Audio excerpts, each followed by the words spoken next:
It is week 10 of the NFL, and I am here to give you my picks for this week. Who am I going to choose? Before then, I will get to the stay away games. My first stay away game for this week are the Browns at -1.5 at the Jets. My main reason for having this as a stay away game is, do you really want to have stock into the Browns and Jets this weekend? I mean, it's not going to be a good game. I'm just going to tell you that right now. The Jets just traded away their defense. They basically called it wraps on the season, which is very smart, just to say the least. One win, and that's it. I think they have a win. Don't they have a win? Or are they winless? I don't even know. See? And on the Browns side, do you really want to have stock on Dylan Gabriel? If it was Shador Sanders starting, I would have probably looked at this bet a little bit differently, but this is going to be not a good game, a sleeper game. And honestly, it could go either way. Even though Jets traded away some of their best players on defense, it could be time for Aaron Glenn to kind of reconstruct the defense, have a defensive scheme, catch the Browns off guard.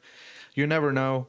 Two bad teams going at it, and we'll see how it goes. But I am not watching this game. I'm telling you that right now. My next stay away game is the Bills at -9.5 at the Dolphins. That spread is huge. And that spread is the reason why this is a stay away game, mainly because the Bills are just coming off a big win. Sometimes after huge wins like that, big teams seem to unwind the next week and take it a little bit easier. It's the Dolphins, after all, that they're not necessarily a juggernaut or someone you need to take super seriously, if you know what I mean. But at the same time, the Dolphins can be a little bit frisky. A few weeks ago, I forgot what week it was. I think it was like week 7 or 8. I took the Falcons over the Dolphins, mainly because the Dolphins were terrible stat-wise on stopping the run. But we saw during that game how they absolutely stopped Bijan Robinson, and they controlled that game. Was the best game of their season. So it could happen again. They can have a blueprint on the defensive side for stopping the run, stopping James Cook, and making it a something that needs to be won over the air. You never know. And too many variables there. I mean, the Bills, they're obviously going to win, but can the Dolphins put up a fight? If they will, how much of a fight? 9.5 points is just too much to place on that game. All right. Now to my first game my first pick that I am choosing this week is the Ravens at -3.5 at the Vikings. I did choose last week the Lions, having that spread over the Vikings, and the Lions absolutely got demolished by themselves, I'll say. I made a whole rant about that on the recap of week 9 games. But here, the reason why I chose Ravens is a little bit of a recap as well on last week, was that the Vikings did not look good that game. The only thing that looked good for the Vikings that game was their pass rush defense and physicality at the line of scrimmage. That's it. It sounds like I'm just brushing off one of the most important aspects of the game, which is a little bit true. Controlling that line of scrimmage is very good. But at the same time, in order to win football games, in order to go charge down the field, you have to have a confident quarterback, someone who knows the system, has been there for a while, has a little bit of experience. JJ McCarthy, obviously coming back from injury, big win against the Lions. Congrats for him on that, trying to get a little bit more comfortable. Also, this could be another opportunity. The Ravens are not necessarily great at pass rushing, so JJ is going to have a little bit more time sitting in the pocket and making the throws that he wants to do. But it still doesn't seem that he's comfortable with the system yet, with how to read defenses. He could be a little bit shaky in terms of making decisions and sort of throwing certain throws, or maybe not throwing it fast enough and making those reads. The Ravens as well, their defense has looked a little bit better. They're healthier. And also, Lamar Jackson is a completely different quarterback than Jared Goff. You can rush Jared Goff and things might crumble for the Lions there. But on the Ravens, Lamar Jackson is just another beast. You cannot really game plan for it, which is why the Ravens are so good and Lamar Jackson is so good against NFC teams, is because they don't look at the Ravens. Why would they? Because they're on the other side of the pond, for lack of a better term. They're in the AFC and they won't see them unless they make it to the Super Bowl or just have a regular season game. So it's hard to game plan against Lamar and the Vikings here. If you look at it this way, I have the Lions and the Ravens at the same tier here, right? Within the same tier, at least in my mind. The Vikings are below that. The Lions last week beat themselves with lack of discipline, with penalties, special teams giving Vikings short field. I do not think if they played that game again 10 times in a row, I don't think the Vikings would win those 10 times. That's just how confident I am in how much that game was a lot more of a loss for the Lions rather than a win for the Vikings. So considering that level of talent gap between both teams and having the Ravens is kind of the same tier as the Lions or, vice versa, I just see this easily being a Ravens game, and I can see them easily laying, 4 more points against the Vikings. So that's my first pick. Next pick is, I'm still staying true to my team, but I am choosing the Lions at -7.5 at the Commanders. Now, this one I have a little bit more confidence in this week for the Lions, at least. I thought it would be great last week coming off a bye, but I'm more confident this week now. The reason for that is coming off that terrible loss, the Lions are going to be more disciplined. They're going to have a lot more emphasis on the little things in practice and getting that right, as more tightening of the screws on special teams, just doing those basic fundamental things right in the game that will make it easier for the Lions defense, make it easier for the offense. Also, this might be a cop-out for the Lions offense this game against the Commanders. The Commanders are not good against the run. They have a below-average running defense, and with the Lions are able to run the ball with arguably the best quarterback duo in the NFL right now with Sonic and Knuckles, Gibbs and Montgomery, it opens up the offense a lot more. They get into a rhythm, and they're able to do Lions-like things that we've seen them do during the season. So because of that, I think their offense can potentially skyrocket this game against the Commanders. And also the Commanders do not have Jaden Daniels. Marcus Mariota is going to start. Of course, there's going to be a gap there.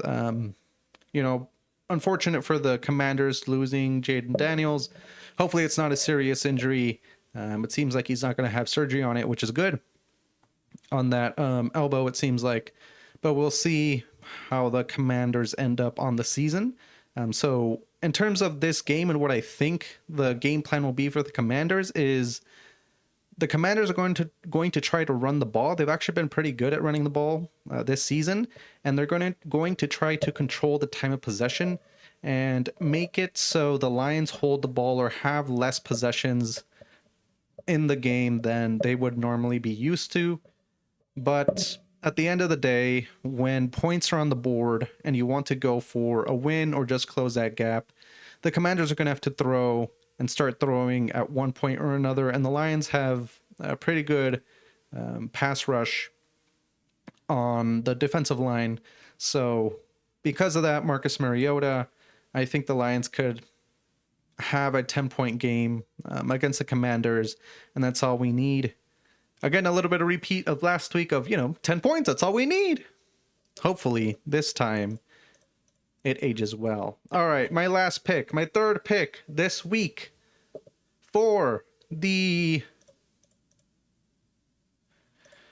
my picks this week. Man, I can't talk. I lost my place here on the screen being able to replace this, but I have the Eagles at +110 at the Packers. Now, this one is more of me just taking a swing at things.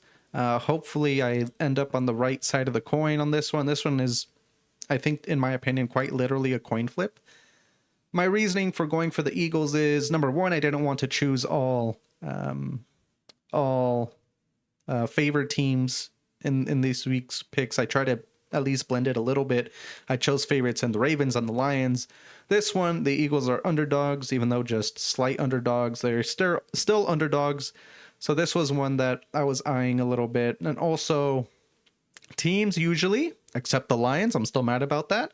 Coming off a bye week, elite teams actually, more specifically, I should say, they have really great games after the bye. You know, it's a great time to stabilize their team, look back and assess at what went well, what went wrong. And this was actually very, very great timing for the Eagles to have a bye week. The reason for that is it's halfway point in the season. They have a good collection of data, good collection of games, opponents. They could look back and assess and see what they need to change, what they need to tweak, what they're able to bolster. And they did exactly that by bolstering their defense at the trade deadline.